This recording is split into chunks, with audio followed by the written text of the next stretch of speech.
Hey, welcome back. So, yeah, it's cold in here, so I put my jacket on. I can't keep the heat on because it's too loud. And as my sink acts weird. Oh, and now I get this. I was gonna talk about January 6th stuff. That's fun, right?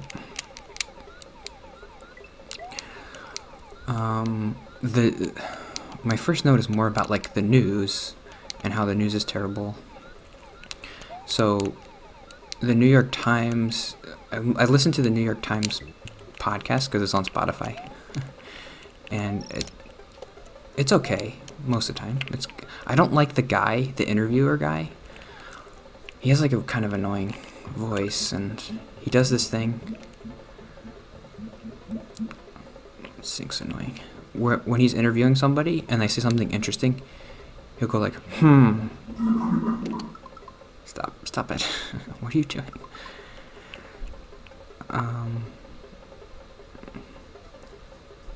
It's annoying.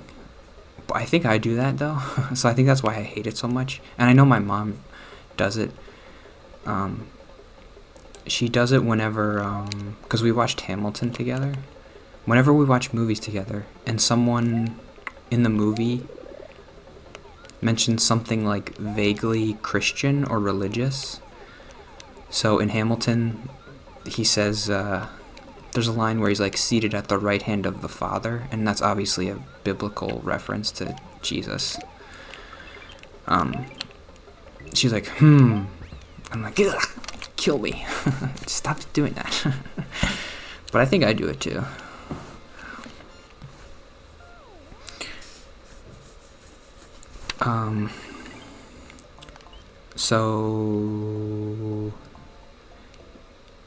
But the New York Times did a thing where they interviewed a guy who was there on January 6th. No, wait, what they did was, it was really cool. They did like a reenactment of an interview with the FBI and this guy from January 6th. So the FBI interviewed this guy, or they questioned him because he was under arrest. It was a questioning, whatever that's called. I thought I could kill him. And basically in his interview, he was saying a lot of self-serving things, which is like, I didn't know that they were counting votes, and I was just kind of there by accident, which is like, okay, he might have been lying, but I kind of believe him. And I believe that that's what most people, like, they were just there to see the stupid president, and they had heard some things on the news, like, oh, this is a big deal, so they went there.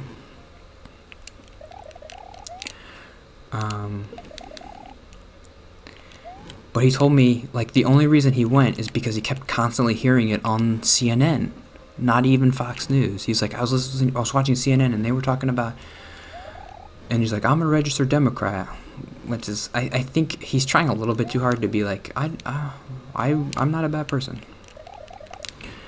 But I really, and I know it's just because I already believe this, so it's confirmation bias, but I really believe, like, CNN, Fox News, MSNBC, whatever, people who watch this stuff every day, they get radicalized almost, like just normal schmoes who are like normal people. I don't know how you fix that problem, but you make a law. It says no more news. And the news is good. Like, New York Times, they're doing a good job with this interview series or whatever. I think daily, well, obviously, the 24/7 news should never be a thing, and maybe you can make that illegal, but I don't know how.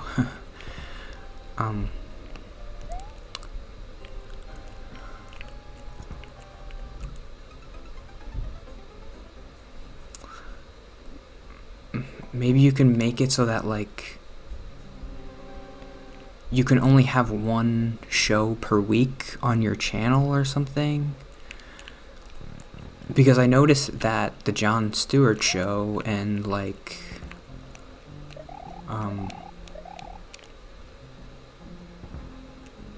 Jon Stewart and John Oliver, they have better shows than like CNN or even like Colbert or whatever, because they spend a whole week on a topic and they research it and like they check with their lawyers and like, can we say this? Are we going to get sued for this?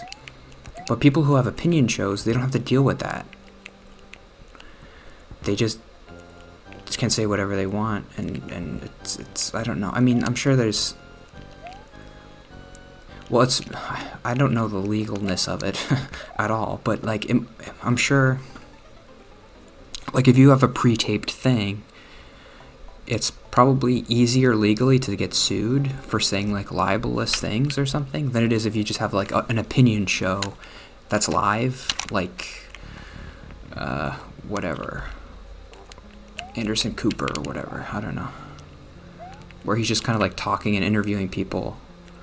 Those are the worst things. And then like the senators come on and they're like, oh, blah blah blah, and the senators sound so stupid. I think the Republicans are like gonna kill everybody. Oh, that's really interesting. Why do you think that, Mr. Senator? Oh, cause like I don't know. I just hate everything.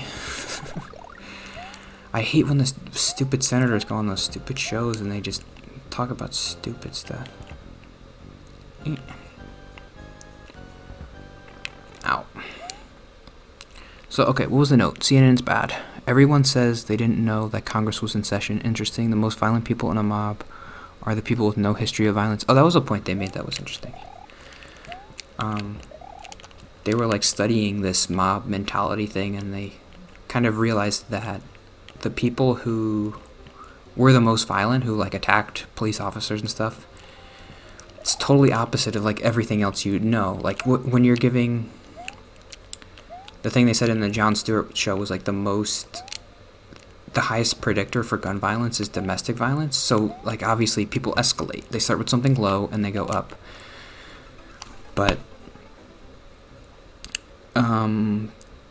the New York Times was saying in a mob it's different. People who have no history of violence at all will be more prone to violence. And like they'll just see it as acceptable or something, which is pretty interesting. So I guess like just like note to self, don't get in a mob, because I guess I would be the most violent person in history if I was in a mob, because I never am violent at all otherwise. So like if I was in a mob I might be Hitler, I don't know.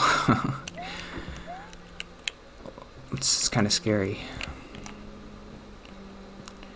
Like if I was in a mob and the situation was reversed and Joe Biden was up there, or somebody that I actually respected. I don't know. Not that I don't respect Joe Biden, but it's whatever. I wouldn't really care about him. I wouldn't trust his word that. So if he was up there saying like, Donald Trump stole the election and voting was bad, we got to go to the Capitol and take back the country. And then I was in the Capitol, like, I guess I might start, like, punching a cop or something. I don't know. So, like, I gotta not... Obviously, nobody wants to be in a mob, but it just sort of happens. But yeah, note to self, don't get in a mob. The scariest thing about mobs to me is the crowd crush. Like, everybody's pushing, like, oh, let's go, and then you get trampled on and die. That's horrifying. I have one more note about that I want to talk about. January 6th, it seemed like once the immediate... so I guess this was a note more just about the whole January 6th thing, which is... we wouldn't be talking about it still if all the Republicans in Congress kind of repudiated or whatever, I don't know, admonished the president and were like, what he did was unacceptable and he can't be president anymore.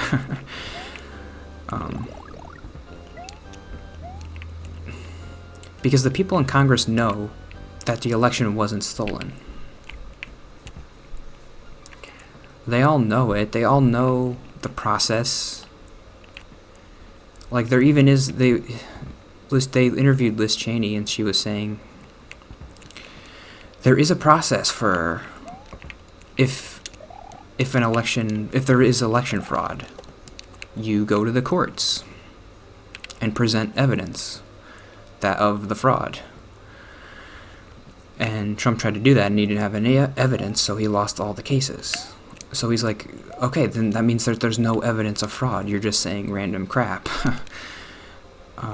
Like, oh, you saw a Facebook video of a guy with a suitcase, that means that there's... No, that's not how it works.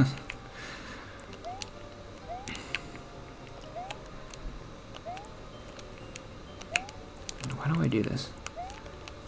Oh, I did it. Well, now I gotta do it, and I gotta super do it. Oh, I super did it. Oh, I remember these guys. Wait, don't you jump on them? Oh, no, you do that. Shoot, I'm stupid. I remember that being pretty hard. Let's see if I could do it. So what happened, which was interesting, right after January 6th, all the Republicans in Congress did what they were supposed to. They went on the Congress floor and they were like, yeah, what Trump did was totally over the line, horrible, president should never do it, too far, whatever. Then a couple days later, the Democrats were like, okay, well then let's impeach him. And then like 90% of the Republicans were like, well, no, we're not going to do that.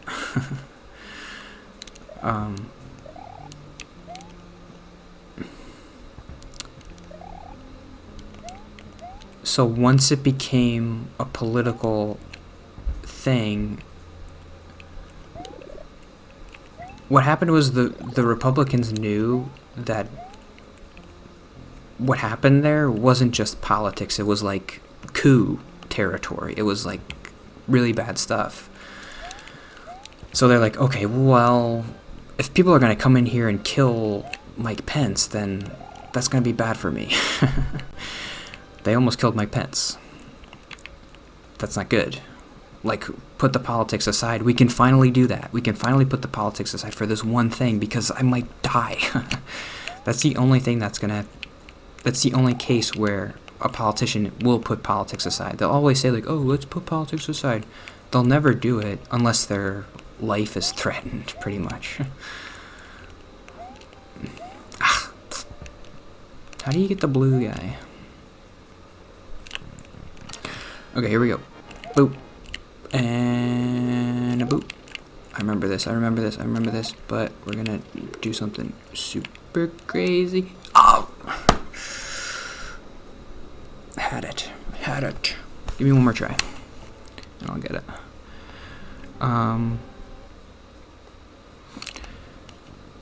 The only thing...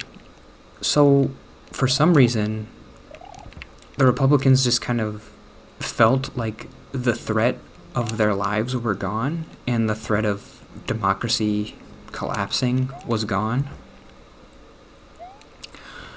So they went back to politics, like every politician does. I'm not just saying, like, obviously in this situation, the Republicans are wrong about this, totally. But Democrats can be wrong too, sometimes. Everybody's wrong, sometimes. Oh, no, that was dumb. I shouldn't have done that. I'm just gonna run it. I'm just gonna run the whole... I can do that.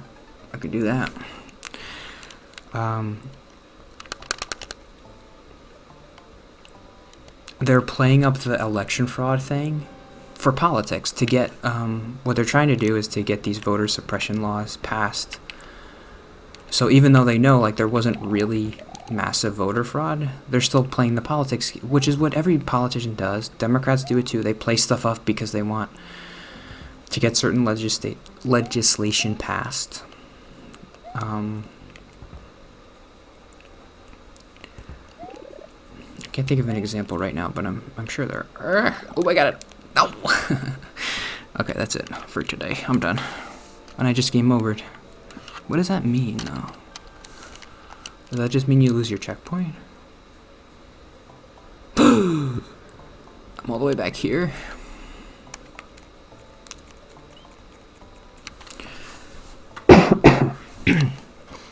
Okay, so that's the whole note.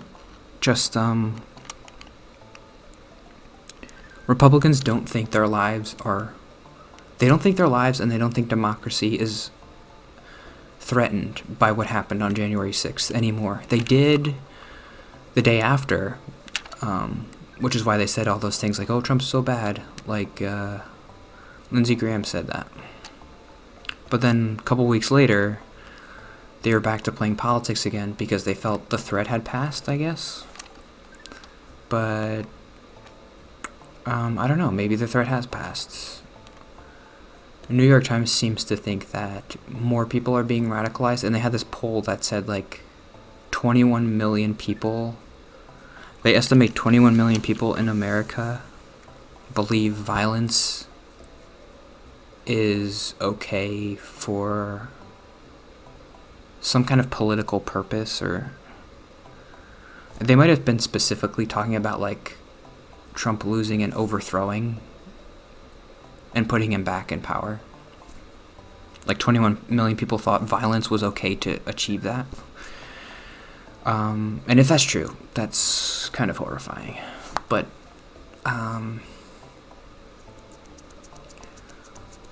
we just gotta, I don't know, what if we just, like, no more parties? Like, okay, let's just start over. Why not? I think if we ever got to the point of civil war, we could try that. Like, okay, everybody in Congress leaves, and now we're going to vote for new people, but no party affiliation. I guess you would know what party they were from because of, like, their Facebook posts or something. But I don't know. It's all broken. We just got to blow it up, move to Mars, and start over again. It's not gonna. That's why I have hope for humanity, because I'm like, okay, we have a good base. America's a good base. Good base. Let's do America again on Mars, right? Let's have some people go to Mars, like the smartest people. They'll start their own government. That'll be kind of like a democracy, but, like, better, like what we did in the old 1776s. Does seem like progress. We're always making progress. If you look on the scale of, like, hundreds of years, like 200 years, it's amazing. But we never seem to, there were the Dark Ages, obviously, but still, the Dark Ages weren't that much worse than Greece and Rome, right? I mean, you still had peasants and serfdom there, right? But it does seem like we're just constantly, humans are cool, man. We're just getting better all the time. I don't know, like, how are we doing this? How are we constantly getting better all the time? I trust it. I trust us. Unless we have a nuclear war or something, and everybody dies. Anyway, see you tomorrow.